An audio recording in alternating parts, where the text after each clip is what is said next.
saison dernière, à pareille époque, je vous parlais de mon amour pour l'île de Tromelin, île déserte complètement inhabitée et inhospitalière qui se situe entre Madagascar et La Réunion. Cette année, c'est depuis les Caraïbes que j'ai le plaisir de lancer l'épisode Super Racing pour parler de la qualification à Lyon et de la superbe victoire contre le FC Metz. Le Racing Club de Lens est plus que jamais dans la course alors que se présente la dernière chicane, la dernière ligne droite. Accélère, accélère, accélère. Bonne émission à tous.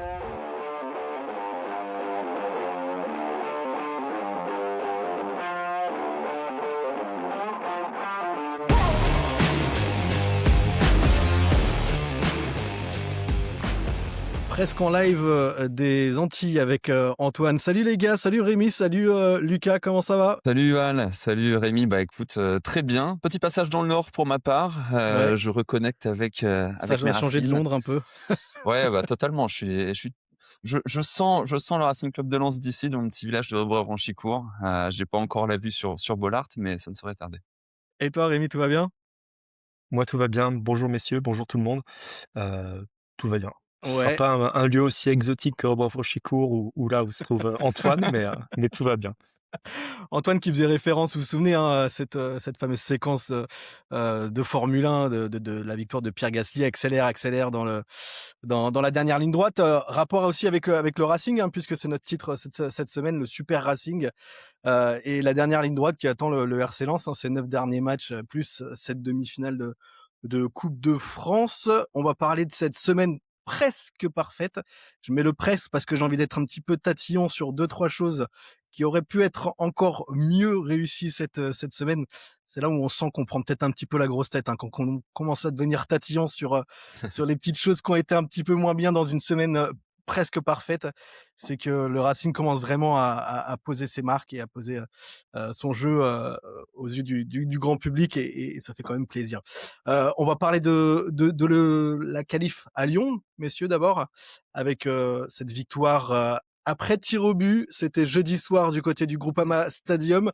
Le Racing qui menait 2-0 à la mi-temps et puis qui finalement a failli se faire peur pour l'emporter au tir au but et se qualifier pour une demi-finale de Coupe de France, une première depuis 16 ans. Je crois que la dernière, c'était peut-être 2010, quelque chose comme ça. Il me semble, j'ai souvenir d'une demi-finale du côté de Monaco, du côté de Louis II, quelque chose comme ça. Je sais pas si j'ai bon. Je vois Lucas Ça, c'est vrai que Je je connais pas mon histoire là-dessus.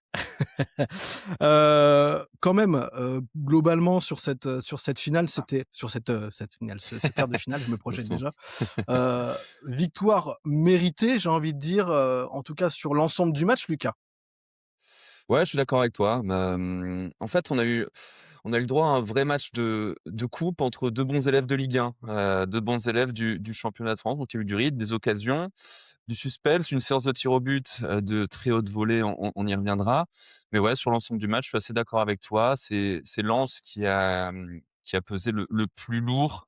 Même si Lyon a eu ses moments, sur la durée, je pense que c'est Lens qui écrit un peu l'histoire du match. Donc ouais, non, la qualification n'est pas volée selon moi. Lens a été l'équipe la plus tranchante, en tout cas dans les deux Dans surfaces, je l'ensemble du match, pense. quoi. Notamment Ouais. sur cette première période, où c'est vrai que le pressing, du Racing sur les Lyonnais Mmh. a fait mouche. Je sais pas ce que tu en penses Rémi, on a vu, des Lensois, rapidement piquer, faire mal en fait à ces Lyonnais qui ont pourtant essayé au début de développer du jeu, d'essayer de nous mettre en difficulté, mais, on a vu des Lensois, beaucoup plus forts en tout cas sur cette première mi-temps. Oui, Lens a fait du Lens après coup et Lyon a pas réussi à suivre.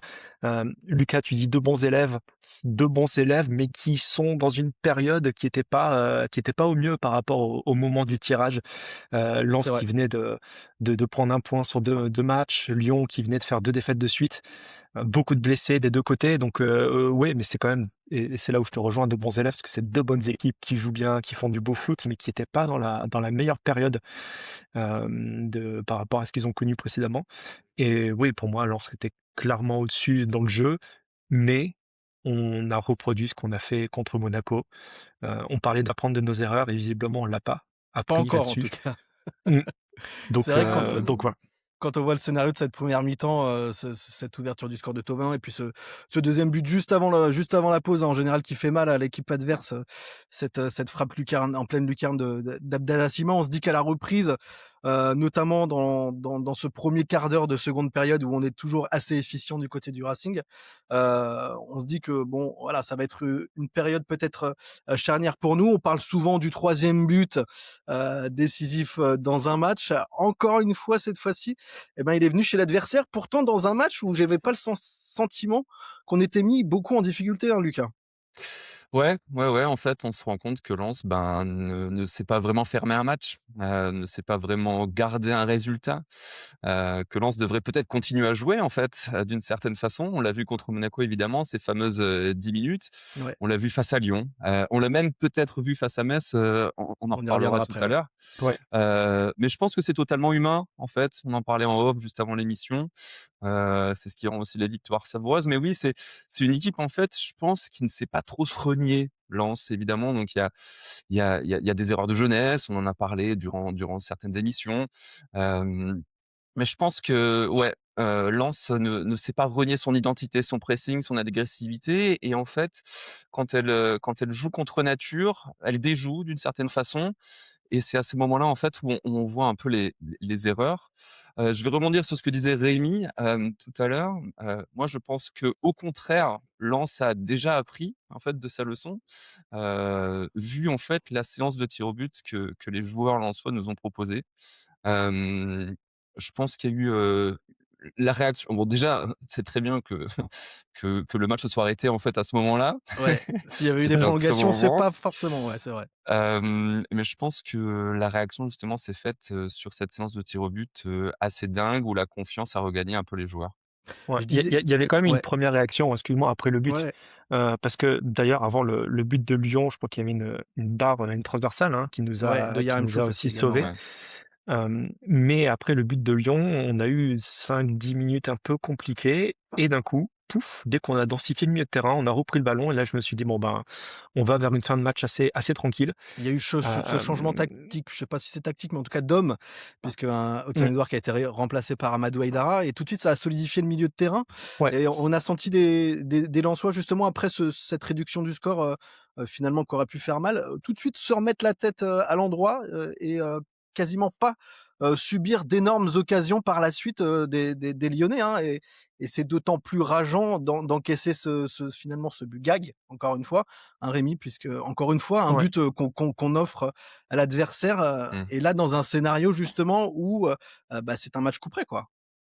Ouais, on s'est même remis à bégayer, 1 minute avant, hein, avec, une sortie Gagnou, Risser où, Mmh. ça a failli faire but, encore Déjà, plus gag celui-ci, ouais. et finalement ouais, alors tout le monde pointe Risser du doigt sur ce but. Oui, effectivement, il y a peut-être un petit peu de nonchalance où il n'est pas allé à 100. Et je Il vais faut poser une aussi question mentionner d'auditeur là en que parlant de ça, Tolisso fait quelque justement, chose, ouais. un peu d'extraordinaire, hein, quand même d'aller la chercher. Je pense qu'il y a que lui qui y croit. Et derrière, il y a le geste de Humbert, donc c'est des faits de match qu'on va pas retrouver sur chaque match là, ces On espère. éléments-là, mais oui, j'espère. Mais ils y ont cru jusqu'au bout et ça, c'est tout à leur mérite. Non, mais quand on tu vois, je disais presque, par exemple, dans semaine presque parfaite, parce que on se souvient, des petites incompréhensions face à Monaco. On se souvient de la petite erreur de Gagnou, hein, malgré tout, du côté de la Méno.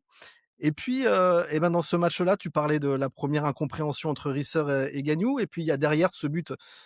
Alors OK, Tolisso là joue hyper bien le coup, mais est-ce Mmh. que forcément Robin Risser doit sortir de cette façon-là? Voilà, la question se pose. Ça fait quand même, on va dire 4 ou 5, situations en 3 ou 4 matchs qui nous fait penser quand même que, il y a peut-être, comment on pourrait expliquer ces petites incompréhensions? On a Coco justement on vous propose de poser des questions, hein, sur Twitter et qui nous pose la question: Risser encore limite dans ses sorties aériennes, est-ce que c'est un véritable point à travailler? Ou peut-être une crise de confiance, voilà, ou plus globalement sur, on parle de Risser, mais sur la défense et sur ces petites incompréhensions, Lucas. Je sais pas ce que tu en penses, comment on pourrait expliquer ça à ce moment de la saison? Moi, je pense que c'est un bac fort, qui est toujours dans l'apprentissage permanent. N'oublions pas que Lens est en train de jouer un rôle, qui ne lui était pas du tout, en fait, donné en début de saison. Donc évidemment, peut-être qu'il y a un peu de pression, peut-être qu'il y a une crise de confiance, je ne sais pas, mais en fait, ce qui m'étonne énormément sur ce but, comparé, par exemple, au but face à Monaco, c'est qu'en fait, je ne comprends pas du tout, où il va, en fait, Risser à ce moment-là. On dirait qu'il suit une espèce de papillon qui s'envole et il y va tout seul, quoi et je ne l'ai pas reconnu, en fait, Peut-être pour qu'il être voit pas honnête. du tout Tolisso lui arriver Ouais, il le aussi, Peut-être, voit hein. pas, Peut-être hein. qu'il se croit tout ouais, seul, hein. peut-être.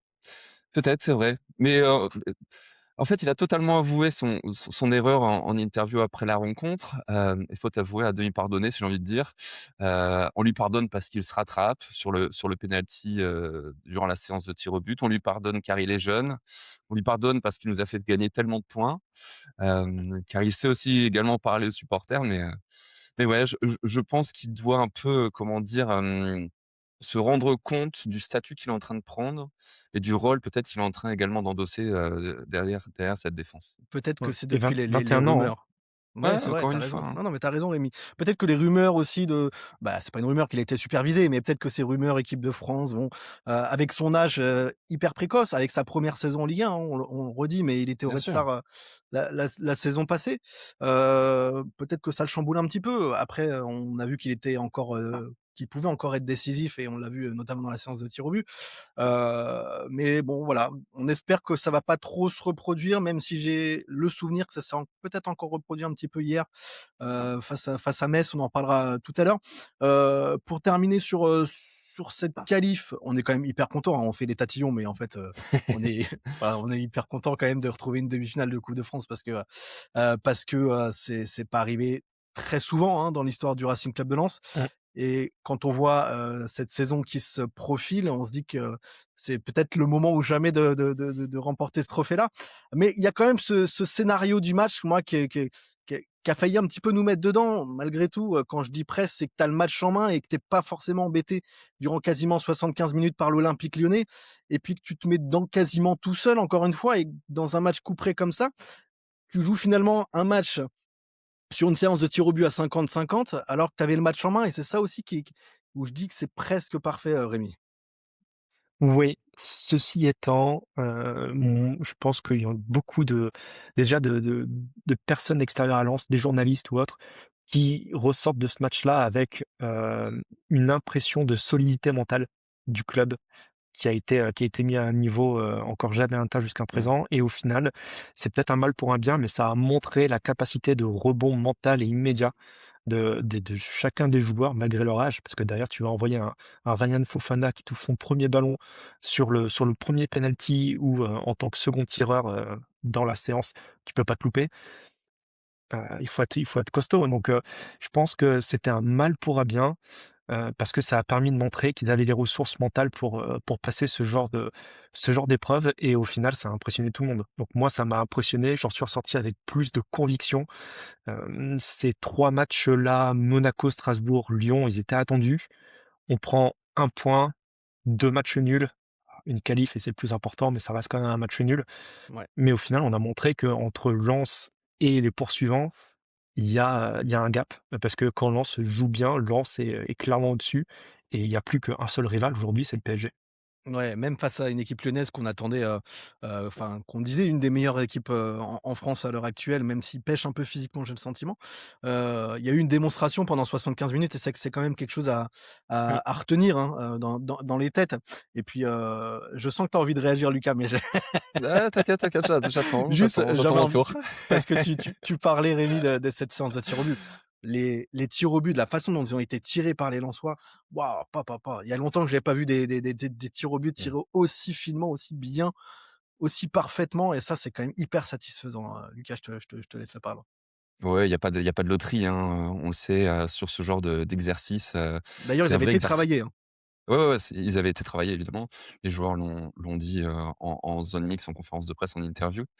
Non, mais en fait, moi, j'avais une question un peu plus large et c'est peut-être, elle est peut-être maso cette question, mais est-ce qu'on prend pas encore plus de plaisir à gagner comme ça, d'une certaine façon? Parce qu'en fait, cette saison, avec Lens, on vibre.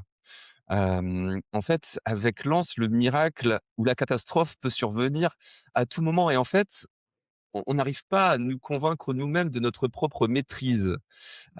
Donc en fait, c'est un peu ce que j'appelle, c'est ça le syndrome du miracle le permanent. Tu regardes Lens mener ou dominer, tu dis que ça va basculer et en fait non, ils le font. Donc en fait, il y a une espèce de vertige à chaque fois. Tu es à la fois excité et en même temps en apnée. Tu te dis mais non, mais Lens va pas encore le faire, va pas encore gagner à domicile, va pas et ben si, Ouais. si Lens le fait. Et je pense qu'il y a quelque chose un peu de je sais pas, de maso là-dedans, de savoureux aussi. Et par exemple, c'est ce que le PSG a totalement perdu en Ligue 1. Heu, Cette Oui, c'est excitation vrai justement que de la gagne, du vertige, de et bah, moi moi, ça me moi plaît en j'aurais vibré fait. aussi si on avait gagné 3-0 à Lyon, hein, Lucas, hein. C'est pas parce qu'il y a eu le scénario. Moi, j'aurais essayé. Ben, en fait, Moi, c'est je, parce moi, je, que avec les défaites à Monaco ou Marseille, avec ce scénario à Monaco, on se dit vraiment genre: «Merde quoi, putain on va pas le faire». Et mais si Ouais, en non, fait, j'entends. on le fait. Tu vois ce que je veux dire? Ouais, non, mais je vois, ouais. ouais. Alors, sur la Coupe de France, moi, de toute façon, on en a parlé sur le chat, mais moi, je suis parti vider le lave-vaisselle et j'ai pas vu les tirs au but. Je voulais pas voir ça. Donc, non, j'ai pas vibré de cette égalisation. J'aurais préféré que ça se termine à 2-1. Ouais, je suis Mais d'accord. oui, je vois ce que tu veux dire. On- Ça rend la victoire encore plus jolie, finalement, de se dire qu'ils sont allés chercher au plus profond d'eux-mêmes des ressources qui, à mon avis, je pense que ils ne font que repousser le plafond et les Mmh. limites qu'ils connaissent. Et quand ils sont dos au mur, tu te rends compte que bah, ils sont en capacité de gravir des montagnes qui étaient jusque-là inaccessibles. Et je pense que ça c'est un axe d'apprentissage qui c'est la voie rapide. Parce que Mmh. normalement, il te faut plusieurs saisons pour faire ça. Donc, en ce sens, oui. Mais si on peut s'empêcher de se faire des petites, des petites Attends. frayeurs, je suis preneur, hein. Faut bien qu'il y ait encore une marge de progression parce que comme vous le dites, hein, c'est que la première saison finalement de ce renouvellement, de ce nouveau Ouais. coach, voilà, on se dit que, la saison prochaine, on sait pas où on sera, comment on sera, mais on imagine qu'il y a encore cette marge de progression qui fait que peut-être que c'est des choses qu'on arrivera à gommer au fur et à mesure et la saison prochaine, on maîtrisera peut-être encore mieux, ces moments-là. Ouais, et n'oublions pas, hein, face à Lyon, si on regarde le 11 de départ, il y a que Thomasson et Malang Sarr qui étaient installés dans l'équipe. Le reste, ce sont des recrues ou des Ouais. jeunes qui sont arrivés, mais on n'est que 2 sur 11, hein. C'est impressionnant. Ouais, c'est impressionnant Impressionnant. de le renouvellement, sans compter le coach Pierre Sage, hein, évidemment et tout le staff qu'il y a derrière. On va parler de Metz, hein, dans un instant, justement, parce que tu as un peu spoilé. J'avais aussi cette stat, je l'ai vu passer sur Twitter, du renouvellement des Oui, joueurs, c'est un certain Giggs, hein, si vous le suivez pas sur Twitter, qui a passé ça tout à l'heure et qui parle aussi des clubs, chez qui on a été chercher nos joueurs, notamment, et c'est hyper intéressant aussi. Avant de parler de Metz, il y a cette demi-finale quand même qui se profile, hein, face à Toulouse. Enfin un Bollaert. On va pouvoir vivre ça à Ouais, c'est domicile, clair. ça c'est cool pour une demi-finale. Alors on entend dire que le vainqueur de ce Lyon-Lens, voilà, est le nouveau grand favori pour décrocher le trophée. Heu, Ne pas sous-estimer quand même les Toulousains sur cette partie-là, Rémi, Lucas. quand tu es deuxième de Ligue 1, quand tu vas t'imposer à Lyon, oui, tu es le favori, obligatoirement. Mais après, et on l'a vu sur les précédents matchs, dès que tu lèves le pied, ça passe plus. Donc, oui, et on se retrouve avec un Toulouse qui a été remporté son match au Stade Vélodrome, donc ils sont en capacité de venir l'emporter à Bollaert. Ouais, Ouais, et c'est vrai puis qu'on est quand encore une même plus solide que l'OM cette saison, Lucas. Clin d'œil.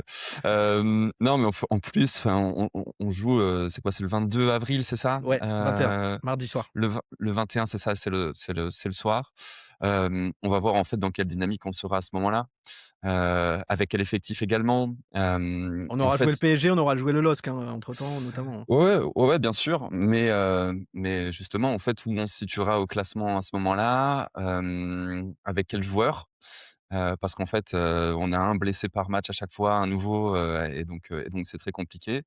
Mmh. Où seront également les organismes à ce moment-là? En fait, la vérité d'aujourd'hui sera pas la même, à ce moment-là. Ça, c'est clair et net. Mais si on prend la vérité d'aujourd'hui, globalement, sur Mais le si on prend la papier, vérité d'aujourd'hui, c'est génial, et ouais, on est au top. et ça devrait le faire, notamment à Bollaert, mais bon, on espère, on espère. On ne sait pas encore où se jouera la finale, mais on espère en tout cas pouvoir la jouer cette finale Ouais. et pouvoir défendre nos chances pour ce trophée. Rien à rajouter sur ce match-là, messieurs? On peut passer au match, face à Metz. C'était, hier soir, hier après-midi même, du côté du stade Bollaert, après, cette demi-finale jeudi soir. Voilà, un match, face au dernier de Ligue 1. On sait que sur le papier, il y avait pas photo. Sur le terrain, il y a pas eu photo également. Avant de parler de ce débrief-là, quand même, je voulais, bah, voilà, faire un petit clin d'œil à l'hommage qu'on a pu voir, en avant-match, hein, et tout ce qu'on a pu voir, notamment les tifos, ce maillot spécial, pour cet hommage à la catastrophe minière de Courrières. Encore un sans faute, hein, sur la mise en valeur on a mis en image des valeurs de l'histoire du Racing, par cette, on a l'impression qu'il coche vraiment toutes les cases, hein, cette saison et ces dernières saisons, mais vraiment, on a l'impression que tout est aligné, même, tout ce qui est valeur, et commémoration, hein, Rémi. Ouais, la saison où on termine deuxième avec Francaise, il y avait quand même des petits accros. On se souvient les Jean-Michel, avec l'arbitre, les décisions d'arbitrage où, Mmh. certaines personnes se sont dit: «Bah, dis donc, Lens, ils se sentent plus» et là, cette année, quoi qu'il se passe, Mmh. tout se passe à la perfection et effectivement, oui, alors moi, j'étais pas au match sur celui-ci, donc j'ai pas pu voir toutes les commémorations, mais de ce que j'ai lu, a priori, même les personnes extérieures au club ont trouvé que c'était un sans faute, encore une fois, oui. Ouais, ouais, ouais. Si je peux rebondir, ouais, Ouais, justement, je trouve que, comme le disait également un tweetos, Lens, en fait, est un club, complet sur ce genre de choses et tu as raison, en fait, de l'élargir aux saisons précédentes également. Cette saison, ils ont rendu hommage justement à d'anciens joueurs. Les saisons précédentes, il y avait également, en fait, ce genre de petits clins oui, d'œil on pense à la historiques. Sainte-Barbe notamment qui font tous les ans, mais là, j'ai Bien sûr, l'impression que ouais. mais en fait, Lens a réussi, en fait, ce virage moderne, entre garder justement ses traditions et refuser de se jeter trop vite dans la modernité, de trop réagir trop vite dans cette culture de l'instant.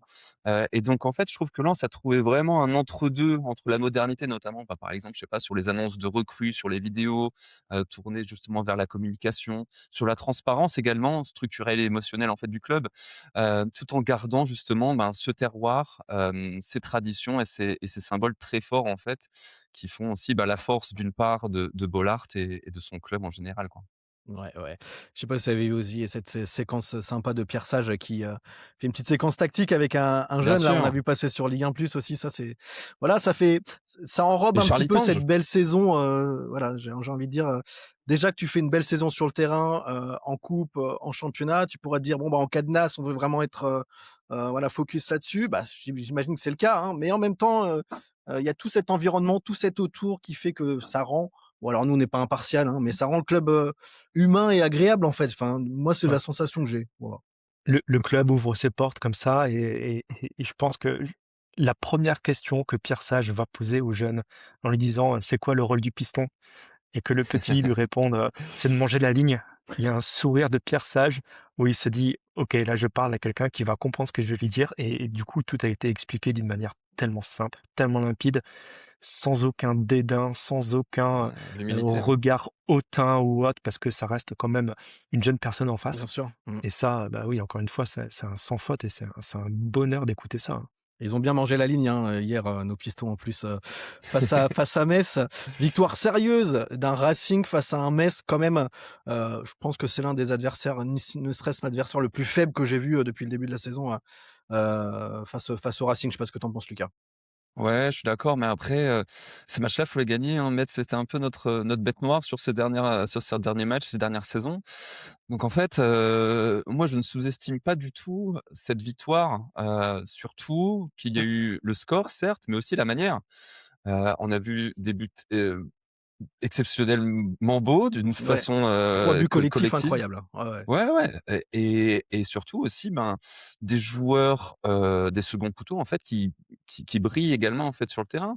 On va sûrement en parler, mais Abdoulhamid, fait un match encore une fois, Mmh. de haute volée. L'entrée d'Aïdara, est assez chouette. Abdallah Sima qui fait sa passe décisive. Pour moi, c'est aussi la preuve, ben, que tout le monde est concerné, même sur ce genre de match, qu'il faut gagner, qu'il faut aller Ouais, bah, gagner. Tu parlais de Saoud justement, là on le voit de plus en plus titulaire. Le fait est que Ruben Aguilar est blessé, mais on le voit de plus en plus prendre ses marques et être de plus en plus protagoniste et décisif, hein. On se souvient de cette frappe à Lyon jeudi soir qui amène le premier but, Rémi. On voit son but, son magnifique but pour l'ouverture du score dans un moment où voilà, il fallait débloquer le verrou messin. Est-ce qu'on est de là à dire que, sur le papier, il commence à rivaliser avec Ruben Aguilar, Rémi? Je pense que oui. Je pense que oui, on l'attendait pas là, surtout que Ruben Aguilar, avant de prendre son carton rouge, il commençait à bien enchaîner lui aussi, à bien se montrer, à faire parler de lui. Il avait pris, 1 but, une passe D, il me semble, sur ce match et Mmh. 2 matchs avant, il avait fait une passe aussi ou un but, je me souviens plus, mais il avait été décisif. Hem et tout le monde se disait: «OK, il y a pas que Udol, on a aussi quelqu'un de l'autre côté» et là, on se retrouve avec un Saoud Abdelhamid que personne n'imaginait à ce niveau-là et c'est juste, la quintessence de ce que Pierre Sage arrive à faire, c'est il arrive à mettre tout le monde en valeur, peu importe le niveau, j'allais dire, de la personne, mais peu importe son rôle premier dans l'équipe. Dès qu'une personne rentre, tu sens qu'elle est concernée par le projet, mais surtout, hem, tu sens que cette personne, pendant l'entraînement, elle est inclue dans le groupe, elle est inclue dans le travail et ça lui permet de s'imbriquer comme ça à n'importe quel moment et de répondre présent. Donc oui, là, aujourd'hui, ce que fait, Saoud Abdelhamid, tu vois qu'il peut mettre en concurrence un Ruben Aguilar et bah, je vois pas pourquoi tu mettrais un Ruben Aguilar quand il va revenir, Ouais, s'il parce est que faut Saoud, Mmh.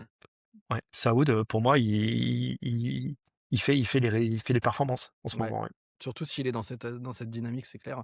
J'adore en plus Saud parce qu'il a l'air hyper sympa. Il a toujours le sourire, un énorme C'est vrai. sourire là.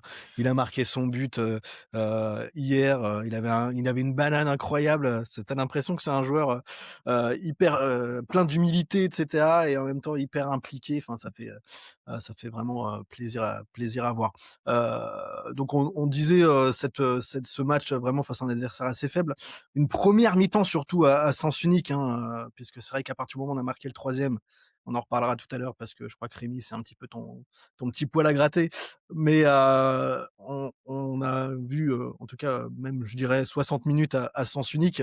Heu, L'image, un peu flagrante qui met en lumière ça, c'est ce fameux 90 de possession, je sais pas si tu te souviens Lucas, qu'on a pu voir, je sais pas durant 30 minutes dans le match? Ouais, ouais, c'est assez dingue. Mais en fait, cette première mi-temps et même cette première heure de jeu, c'est une vraie masterclass en fait de la part de Lens, que ce soit collectivement ou individuellement. J'ai trouvé en fait ce Racing Club de Lens, au-delà d'être en mission, j'ai trouvé très appliqué. C'est J'avais partagé la stat justement dans notre groupe, c'était quoi? 34 ballons dans la surface adverse touchés, 14 ou 17 tirs, c'est énorme. En fait, on Lens a dominé son sujet en fait, sur cette heure de jeu, de la tête et des épaules. Certes, encore une fois, donc c'était contre Metz, mais on a bien fait tout ce qu'il fallait bien faire, Mmh. de chaque côté, que ce soit, donc du côté de Abdelhamid, donc on en parlait, mais aussi du côté de Udol, quand Udol va bien et quand il arrive justement à jouer avec Thomas ou avec Thauvin pardon ou Thomasson, et ben on retrouve le Udol, clé qu'on avait peut-être un peu perdu sur les derniers matchs et en fait tout le monde a rejoué en fait sa partition, comme d'habitude, avec un très grand Sangaré, un très grand Thomasson qui court tout le temps, un Udol qui va refaire sa passe décisive. Il a manqué juste en fait un but de Hudson-Edouard pour avoir en fait, coché toute cette, C'est vrai, ouais, tout ouais. tout ce bingo, de la saison qu'on a à chaque fois, quoi. Plus la clean sheet qui fait du bien. Ouais, c'est vrai que ça fait du bien également de pas prendre de but parce que ça faisait, 3-4 matchs, hein, qu'on encaissait au moins un but, donc c'est vrai que retrouver, une solidité défensive, bon, c'est vrai que ça a pas été le match le plus difficile, hein, pour la défense, ce match-là, en même temps. Mais bon, il faut réussir à le garder et notamment après l'heure de jeu quand on a marqué le troisième but, ce but de d'Amadou Haidara où peut-être qu'il y a eu un petit relâchement. Je te laisse encore bouillir un peu Rémi et puis je te lance là-dessus après. Mais d'abord, ça fait plaisir aussi, peut-être de voir un Amadou Haidara justement qu'on a signé cet hiver, qui est un joueur, hein, qui est de classe, peut-être pas mondiale, mais de haut niveau en tout cas. qui a fait ses preuves du côté de Leipzig et en sélection malienne. Il est rentré à la mi-temps suite à une petite contracture, je sais pas, de Selic défensivement. Il rentre et puis au bout de, je sais pas, 3 secondes, il est à l'initiative de ce deuxième but, de ce schéma collectif encore incroyable. Et puis derrière, il vient mettre ce troisième but. Je veux dire, en tant qu'implication, là encore une fois, pour quelqu'un qui est pas encore titulaire aujourd'hui, Rémi, chapeau quoi. Bah, oui, il y a y a pas grand-chose à dire, c'est tout va pour le mieux et encore une fois, les entrants sont décisifs. Donc Saouad Abdelhamid qui finalement est un peu entrant. Pareil pour un Sima qui, en 30 dernières minutes, qui a débuté du coup de dernière minute face à Lyon, mais qui a été décisif. Là, c'est son tour. Tout se passe pour le mieux, peu importe, on a l'impression que peu importe qui on va mettre sur le terrain, ça va bien se passer. Juste un point sur les 90% de possession, c'était à la 55e minute que ça a été affiché. Sur les 30 dernières minutes, c'est-à-dire que c'est entre la 25e et la 55e minute de jeu. 90% de possession, j'ai jamais vu ça. Ouais, moi non plus, hein. J'ai jamais vu ça. Et là, on Sur parle une de durée cœur de aussi jeu. longue, ouais. En plein cœur de jeu. On parle pas de les 10 premières minutes où tu as une équipe qui est mal rentrée. Non, c'est en plein cœur de jeu. Donc c'est stratosphérique. Un Metz qui est faible, mais oui, encore une fois, c'est un Lens qui Un a match qui est fait tout faible, ce qu'il fallait. mais Lens le montre pour le coup que, enfin, je veux dire, Mm. des fois tu peux avoir une différence de niveau et puis pas forcément mettre les ingrédients pour asseoir ta domination. Là, clairement, ils ont mis les ingrédients et ça se voit en termes statistiques, quoi. Et, au-delà du Ouais. score final, voilà, il y a aussi ce qu'ils ont montré sur le terrain. Mais gardons cette humilité qu'on a eue tout au long de cette saison et des saisons précédentes. J'aimerais continuer un peu le propos de Rémi sur ce que j'appelle ce sage time. On a eu le Fergie time donc en Angleterre. Maintenant, on a le sage time entre la 40e et la 60e. C'est le moment où Lens fait mal. Dans des moments justement pré ou post mi-temps Et je me demande qui si c'est pas là où on touchent. marque le plus de buts sur un match, il me semble. Si, ouais, justement, je vais y venir. C'est des périodes qui touchent psychologiquement l'adversaire. Pour tout joueur de foot, on le sait tous, on sait que ça fait mal de prendre un but juste avant la première mi-temps ou d'en prendre un juste après. Et donc, à l'image en fait du match d'hier, Lens a tapé encore une fois où ça faisait mal. Et durant ce sage time, donc grâce à Rémi et à ses statistiques Tu incroyables, pourrais dire Sage Time. ce sage time, ouais, ce wise si tu traduis sage en anglais, la sagesse. En fait, grâce aux statistiques de Rémi, on peut se rendre compte que Lens est la deuxième meilleure attaque entre la 31e et la 45e minute. Donc c'est pas rien, mais c'est pas sur ce segment où c'est vraiment révélateur de son efficacité globale, puisqu'ils n'en sont que 7e, je crois, Rémi, t'avais dit, en termes de points glanés sur ces minutes-là, donc en la 31e et la 45e. Là où l'équipe est vraiment impressionnante, c'est au retour des vestiaires. Entre la 46e et l'heure de jeu, Lens a inscrit 11 buts pour seulement un seul encaissé et a collecté 7 points. Donc en fait, ça confirme vraiment qu'à la reprise, et donc après la pause, Lens est vraiment dans son moment fort. Donc alors on avait vu la force justement de Pierre Sage de motiver ses troupes, notamment face à Auxerre. Mais alors je ne sais pas ce qu'il leur dit au vestiaire, mais il a vraiment trouvé les mots ou les changements tactiques contre Metz pour faire mal justement au retour sur le pré. Et puis là, Ouais, on l'a vu au bout de 15 secondes, hein. ouais, et c'est cette intensité qu'ils mettent même en début de match avec un petit peu moins de réussite, peut-être, mais en retour de vestiaire, ils veulent asphyxier totalement l'adversaire et c'est ce qui se passe, ça fonctionne à chaque fois. Et je rajouterais même une petite stat, c'est sur ce segment de retour de vestiaire jusqu'à l'heure de jeu, Florian Thauvin qui est le co-meilleur buteur de cette tranche de jeu avec 4 buts. Donc voilà, c'est par rapport au... Il en a combien cette saison? Il a 8 buts. 9 Donc buts. 9 maintenant, ok. Donc il en Toutes a 4 compétitions qui ont confondues. été... ok. Donc 8 en Ligue 1. Donc la moitié de ces buts Ligue 1 sont inscrits entre la 45e et l'heure de jeu. Et donc ouais, c'est notre moment à nous. À chaque fois, tout le monde se demande, mais qu'est-ce qu'il a pu dire aux joueurs? Qu'est-ce qu'il a pu dire? C'est la Ouais, collation de la peut-être. mi-temps, mais il doit y avoir Parce quelque qu'il leur chose. donne à manger. Bah, on a un documentaire, hein, Ligue 1 Plus qui se tourne cette Qui se saison. prépare pour la fin de Il me saison, ouais, semble, ouais. exactement. Ouais. On a hâte Donc de j'ai voir j'ai ça. hâte de voir les images. Ouais. Ouais. On avait eu un petit prémisse face à Auxerre, tu le disais, hein. À Bollaert, on avait vu. C'est vrai que moi j'avais été un peu scotché, même subjugué, hein, quand j'avais vu cette séquence-là. Que ce soit le discours de Pierre Sage, mais que ce soit aussi le discours des autres, hein, d'un Flo Sotoka, hein, qui est encore, on sent, hyper influent dans le vestiaire, même s'il joue beaucoup moins cette saison. Mais et puis on a appris d'ailleurs qu'il avait, prolongé. Il y a peut-être un lien de cause à effet aussi, hein, là-dessus, hein, pour, continuer à accompagner le groupe, sur et surtout hors du terrain. Mais voilà, ouais, j'aimerais bien, je suis curieux de voir ce que ça va donner ce reportage en fin de saison. On va parler du presque encore, hein. On va parler d'un presque sur cette semaine presque parfaite. C'est après l'heure de jeu, à partir du moment où on a marqué ce 3e but. Rémi, tu as quelque chose à dire là-dessus? Parce que tu as le sentiment parfois que peut-être, et Lucas en parlait un petit peu tout à l'heure, à partir du moment où on se reniait un peu dans notre jeu et qu'on essayait peut-être de plutôt garder un score plutôt que continuer à appuyer sur l'adversaire. Mais toi, tu l'as encore ressenti sur ce match face à Metz? Ouais, pour moi, c'est vraiment l'enseignement des 4 dernières rencontres, donc en incluant Monaco. À partir du moment où on arrive à creuser l'écart, mettre 2, là 3 buts même contre Metz, on sent qu'on n'arrive pas à jouer un peu plus facile. Dès qu'on baisse un petit peu en intensité, dès qu'on commence à plus être à 100 dans les duels, ça commence à être un petit peu plus délicat et au final, Metz aurait pu, a eu des occasions quand même, hein. On en a parlé un petit peu entre nous avant l'épisode, mais on se retrouve avec, 1 ou 2 ballons qui passent vraiment à ras du poteau, l'attaquant qui manque, de reprendre un centre de quelques centimètres. Si Metz en met un, voire même 2, c'est pas forcément choquant sur ce match. Alors bien sûr, nous, de notre côté, on aurait pu en mettre 7 ou 8, mais voilà, c'est juste, là, on se retrouve face à une équipe qui est en manque de confiance, une équipe qui est pas forcément, dans les bonnes dispositions pour nous faire mal en ce moment. Mais face à Monaco, ben, on a vu le tarif, on l'a payé tout de suite en moins de 10 minutes. On l'a vu face à Lyon aussi, à partir du moment où on a rebaissé l'intensité après, dans les dernières minutes de jeu, ben, on se fait dépasser. Donc voilà, pour moi, c'est vraiment l'enseignement, Le c'est que warning cette quoi, équipe doit c'est, jouer à fond. Ouais. ouais, ouais, le warning, le petit panneau, attention, qu'il faudrait peut-être lever, s'il y avait quelque chose un petit peu à dire sur ces derniers matchs, pour, voilà, ces moments un petit peu plus compliqués, des Lensois sur ces 4 derniers matchs. Je voudrais qu'on pose, 2 questions d'auditeurs qui vont valoir sur le même sujet parce qu'on a vu quand même alors forcé, hein, mais un changement de système forcé sur ce match-là à la mi-temps avec la sortie de Nidal Selic qui, selon les dires, aurait ressenti quelques petites gênes, musculaires. Le fait est que du côté de la défense, il restait plus grand monde pour le remplacer. Et donc c'est un Amadou Haïdara qui est rentré, à la mi-temps, au milieu de terrain, pour le coup.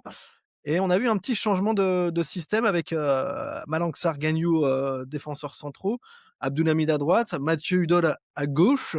On a été interpellés par 2 personnes, Maxence Sorel et Rodolphe, sur Twitter qui nous disent: «Avec le changement de système sur la deuxième période, peut-on voir le système dans la durée?» Ça, c'est Rodolphe. Et puis Maxence Sorel qui me dit: «Qu'avez-vous pensé du passage à 4 derrière du stade? On a eu l'impression de plus de fluidité offensive au retour de la mi-temps. Mais une fois que Metz s'est adapté, on s'est retrouvé 3-4 fois hors de position.» Je sais pas si, par exemple, Lucas, tu as peut-être, un avis sur le sujet? Ouais, totalement. Bon, déjà, c'est inquiétant, on perd Selic, donc là, vraiment, derrière, ça commence à tirer On totalement sait pas sur la encore corde. s'il est vraiment blessé, hein, pour le moment. Enfin, j'ai pas eu la Oui, d'infos, oui, c'est vrai, tu as raison. Tu as un très bon travail, journalistique pour le coup, non, mais donc ce passage, ouais, à 4, en seconde période, hem, a déjà été, en fait, une adaptation forcée, faut pas l'oublier. Mais en fait, ça a donné à Pierre Sage, une autre solution tactique, j'ai l'impression. En fait, il y a répondu, après la rencontre, en souriant, en disant que justement, ça lui permettait de s'adapter, de lui offrir une autre carte à jouer, de disposer d'un 2e système de jeu. Je ne pense pas que ce sera un système qui va être gardé, en fait, dans la durée. Mais cette flexibilité permet en fait à Lens peut-être de surprendre son adversaire. Peut-être en fait que ça a surpris Metz, je pense, en seconde période. Mais je ne pense pas que ça puisse devenir une option durable parce qu'en fait, la force de Lens cette saison, c'est que et on l'a vu, ben, notamment quand, Udol n'a pas joué forcément à son poste, c'est qu'en fait, bah, les joueurs jouent à leur poste de prédilection Mmh. et sont les meilleurs à leur poste de prédilection. Donc je préfère en fait qu'on garde en fait le système habituel, et je pense que Pierre Sage va garder le système habituel, mais c'est bien d'avoir une flexibilité, en tout cas dans les postes ou dans les dépassements de fonction. Bah, disons que si on a encore un blessé de plus en défense, ça nous laisse une palette. En tout cas, on sera pas dépourvu, on pourra s'adapter un un minimum, c'est peut-être ça. Moi, je le dis en rigolant, mais pas tant que ça, hein, parce que justement, ça faisait partie de mes presque aussi sur cette semaine presque parfaite. C'est quand même les blessures qui commencent un peu à s'accumuler ou à perdurer, hein. On a vu que Samson Badou finalement, qui était censé revenir là début mars, Ouais. est encore bloqué pour 3 semaines supplémentaires. Plus peut-être le physique au fur et à mesure, de la saison qui avance, qui, va peut-être commencer un peu à pêcher. Est-ce que, ça peut devenir un petit peu inquiétant, Rémi, pour toi, je sais pas, ces blessures, qui s'accumulent, notamment en défense, mais là maintenant on a Wesley Saïd qui était plutôt, pour l'instant, tranquille avec les blessures et on voit que, il est aussi touché lui, à l'entraînement juste avant la rencontre face à Lyon. Est-ce qu'on peut s'inquiéter, de cette baisse physique? À un moment donné, on va plus avoir de remplaçant, à mettre à mettre sur la feuille de match. Donc, oui, c'est là où on a certains postes où on a atteint les limites, d'absents. Donc il faudra pas en avoir d'autres. Heureusement, pour remplacer Saïd, on a eu Sima et Sima qui enchaîne des bons matchs. Je pense d'ailleurs que c'est l'un des facteurs X qui a fait qu'on a Mmh. pu gagner face à Lyon. Donc entre guillemets «un mal pour un bien». Maintenant, si on commence à enchaîner les blessures sur un même poste, ouais, ça commence à être compliqué. Donc, je pense qu'on n'a plus de roue de secours à sortir et je pense pas que Pierre Sage, aussi bon soit-il, qu'il puisse sortir d'autres solutions. Ouais, notamment Wesley Saïd, hein. On sait que techniquement quand même, c'est un cran au-dessus de d'Abdallah Sima, hein. Et c'est vrai que, c'est notre meilleur buteur, hein, à l'heure actuelle. Ce Ouais. serait dommage de le perdre pour plusieurs semaines, surtout dans cette, dernière ligne droite, que ce soit championnat coupe. Sur ces blessures, Lucas, tu avais peut-être, quelque chose à rajouter ou? Ouais, plus d'un point de vue global, en fait, au final, malgré ces blessures, on a des joueurs, en fait, qui, à l'image d'un Gagnou, par exemple, qui prennent leurs responsabilités et plutôt bien. On a de la réussite là-dessus et surtout, en fait, le football est toujours une vérité relative et pas vraiment une vérité absolue. Dans notre creux, au moment où on a plein de blessés, d'autres clubs comme Lyon a Ouais. énormément de blessés, le PSG fatigue également Mmh. et en fait, au final, on s'en sort bien. On s'en sort bien, en fait, d'un point de vue comptable. Au final, on a un matelas de 10 points sur le troisième du championnat. On perd très peu de points quand les autres, en prennent. On a des victoires qui valent un peu double quand les concurrents trébuchent. Donc en fait, entre, les défaites de l'OM, les nuls de Lyon, on se retrouve quand même assez bien malgré les blessures, malgré les fatigues, malgré les 10 minutes face à Monaco. Donc j'essaye en fait de voir un peu le verre à moitié plein pour le coup.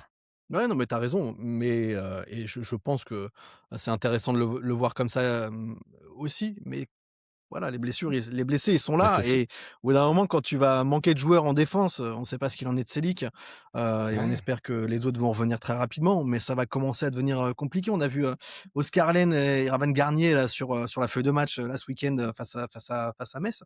On va aller devoir piocher, dans le groupe élite, si ça continue, le fait est que si ça se trouve, ce serait des bonnes pioches.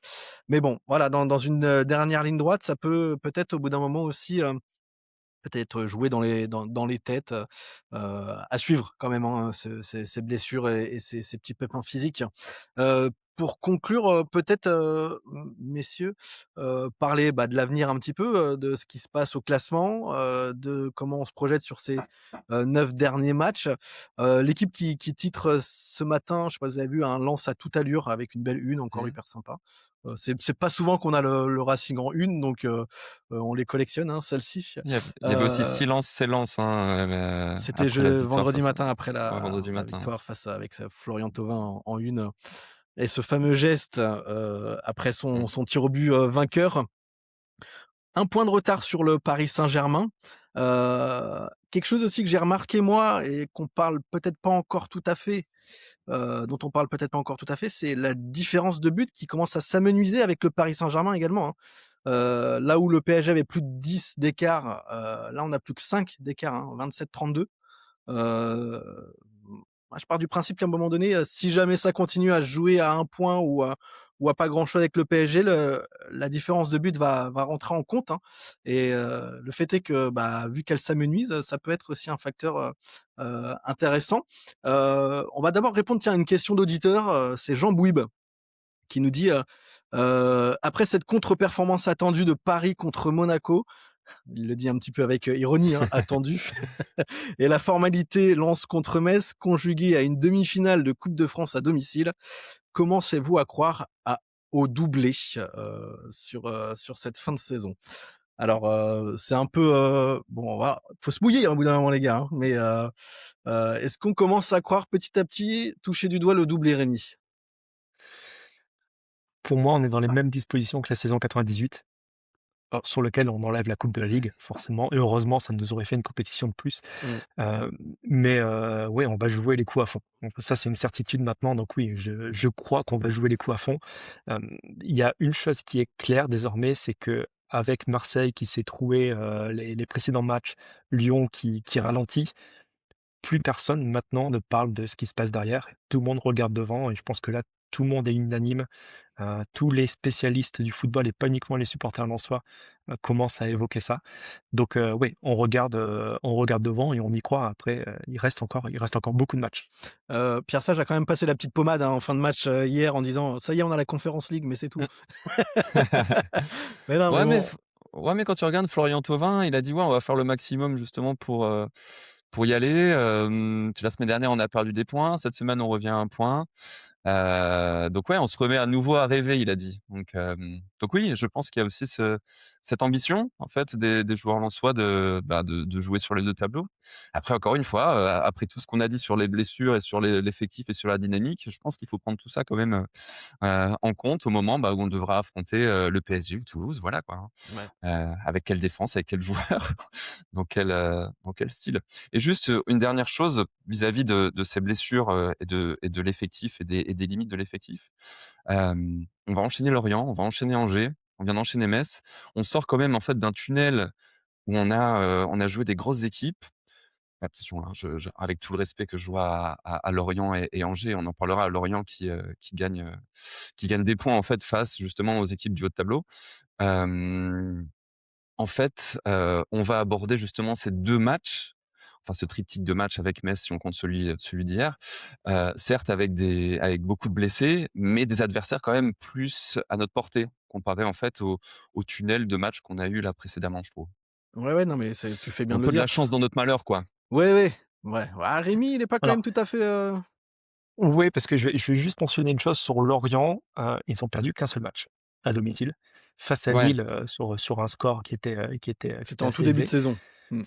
Ouais, et ils ont craqué en deuxième période. En plus, c'est pas tout le match où ils ont craqué, mais ça reste une équipe qui est quand même assez solide, qui avait Accroché, quoi. enchaîné plusieurs bons résultats et qui là enchaîne les matchs nuls. Mais c'est quand même une équipe qui est forte dans ses bases et du coup, il va falloir vraiment la jouer bien comme il faut, cette partie-là. Ouais, mais oui, oui, bien je vais vous sûr. dire pourquoi ça va bien se passer au Moustoir, samedi. Vous savez pourquoi ça va bien se passer au Moustoir samedi? Dis-nous. Parce que je serai dans les tribunes. Non. Voilà. Oh là Voilà là! pourquoi ça va bien se passer au Moustoir samedi. Et donc Voilà. quoi, t'as un laser pour le J'ai une aura, je vais peser sur, sur le déroulé du match. Je t'ai coupé, Lucas, vas-y. Non, non, je disais non, non, mais bien sûr, Rémi, je suis totalement d'accord avec toi. Ouais. Lorient, c'est 2 défaites sur les 19 derniers matchs, toutes compétitions confondues. C'était contre Lens et Brest, justement. Mais en fait, je comparais surtout à un Rennes qu'on a joué, à un Monaco, justement, qui joue les Ouais. places européennes, à un Strasbourg également ou à un Lyon. Voilà, on sort quand même d'un tunnel, encore une fois, Ouais, non, d'une mais tu série de matchs, raison. d'adversaires directs Disons pour que sur le l'Europe. papier, Donc, c'est plus abordable ce qui nous arrive avec Lorient et Angers que, par exemple, l'enchaînement, Lille-Paris Saint-Germain qui va arriver début avril. bien Voilà. sûr. Qui va arriver après. Oui, forcément. D'ailleurs, on a Pablo Pagis qui avait pris un rouge en Coupe de France face à Nice. Étant donné qu'il était direct, alors j'ai pas suivi, mais j'imagine qu'il sera absent aussi face à nous. Il a pas joué face à Lille. Il a pas joué face à Lille, mais il était pas enfin, en tout cas, il était blessé. C'était une question de blessure, commotion cérébrale, Ok. il me semble. Donc, Ouais. je sais pas si son rouge, du coup, a pesé sur ce match-là malgré tout, ou s'il pèsera, samedi, ce samedi-là, face à Lens. Après, tu as un Bamba Dieng, hein, qui revient bien aussi, du côté de Ouais. Lorient, qui peut marquer, voilà, qui peut faire mal aussi. Encore une fois, sur le papier, on se souvient qu'au match aller, ça avait été compliqué. Ils nous avaient pas mal malmenés avant qu'au finalement, ils ratent ce penalty et puis que derrière, on mette 2 buts qui ferment la boutique. Ça va pas être simple, hein, surtout à l'extérieur. Mais comme n'a pas été le simple déplacement à Lyon, comme n'a pas été simple le déplacement à la Méno, je dis pour moi, un déplacement au soir, c'est pas plus difficile qu'un déplacement à la Méno. Donc à partir de ce moment-là, je pense qu'on a vu qu'on pouvait faire le taf à la Méno et je pense qu'on sera encore, si tout est câblé comme on est câblé d'habitude, voilà, on sera encore, on sera prêt Ouais. à faire notre jeu et à faire ce qu'il faut du côté du Moussoir, quoi. D'ailleurs, ça va faire plaisir à Lucas avec son fameux sage time. Lorient, à domicile, c'est 6 buts marqués entre la 46e et la 60e minute. Donc, c'est-à-dire qu'eux aussi sont en pleine bourse, c'est là où ils marquent le plus de buts. Donc, ça va être intéressant de Et voir si vous n'avez quelle pas équipe l'occasion de voir va. le match, regardez au moins un quart d'heure après la mi-temps. Voilà, tout Ouais, va se passer là. j'allais dire, Val, toi aussi également, reste pas trop à la buvette ou au hot Non. dog à la mi-temps. Ouais. Reprends vite ta place parce Ouais. que tu risques de manquer des buts. Ouais, ça va être le moment le plus intéressant. Bon, écoutez, à suivre, hein, comme on dit, à suivre la semaine prochaine dans le prochain épisode du Racing Club Podcast. On verra. Je sais pas, tiens, j'ai pas regardé, j'ai pas fait mon travail jusqu'au bout de journaliste. J'ai pas regardé contre qui jouait le PSG. Ah bah non, il joue pas justement. Il joue pas le week-end prochain puisque c'est le match face à Nantes Exactement. qui est reporté. Ça veut dire qu'en cas de victoire, Lens serait premier du championnat le week-end prochain. En attendant le match du Paris Saint-Germain. Bien sûr, Et exactement. donc la pression change de côté. Ouais, qui Surtout. d'ailleurs c'est repoussé au 20 avril, c'est ça, le match face à Nantes. Ça veut J'ai dire pas que l'information, ouais, peut-être. ça veut dire que d'ici là, en fait, on va enchaîner plusieurs matchs où on aura un match de plus que Paris au calendrier pendant plusieurs rencontres. Et même le Lens PSG, potentiellement, on aura toujours un match de plus. C'est vrai. Donc on sera peut-être pas un point derrière eux. Ouais. Ouais, c'est vrai. Allez, on conclut, messieurs. Merci beaucoup d'avoir été présents encore aujourd'hui, d'avoir amené vos lumières dans ce Racing Club Podcast. Merci à tous bien d'être présents également, que ce soit sur YouTube, que ce soit sur les plateformes d'écoute, que ce soit sur les réseaux sociaux, hein, parce que vous posez pas mal de questions aussi, c'est cool. Du coup, on se permet d'y répondre et ça permet d'avoir de l'interaction avec vous. Likez l'émission, commentez l'émission, parce que sur YouTube aussi, on répond à vos commentaires et c'est cool d'avoir vos retours sur nos émissions. Et puis en plus de ça, ça nous met en avant dans l'algorithme de YouTube. Donc c'est chouette. Merci beaucoup. Merci Rémi. Merci Lucas. À Merci à bientôt. tous. Merci Annie. Merci à Antoine qui sera normalement de retour de son île paradisiaque la semaine prochaine. Et puis merci à Guy qui s'occupe de tout ce qui est graphique, technique et compagnie. Merci à tous d'être au taquet comme ça pour ce Racing Club Podcast. Belle semaine et allez lance. Ciao. Ciao.